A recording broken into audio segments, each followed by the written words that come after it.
Alright everyone, in this video I'm going to give you a bit information about word that maybe you heard it previously somewhere.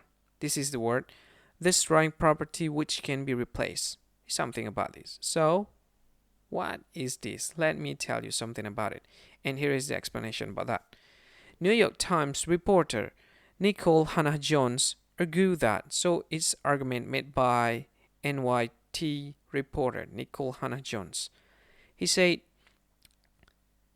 argued, destroying property which can be replaced is not violence. To use the same language to describe those two things, I think it's really not moral to do that.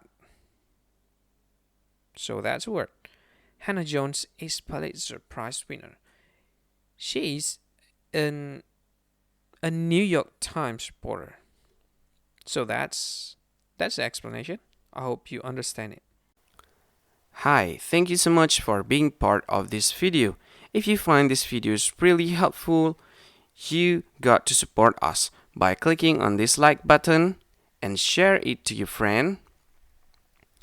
And of course, you need to subscribe in this channel by clicking the subscribe button, and don't forget to click on this ring button to get notified for every video we upload on YouTube. And if you have any question or you want to just say thanks to us, just click on this comment section and you can see whatever you want and click in comment. I think that's all of it. Thank you for watching and see you again in the next tutorial. Bye bye.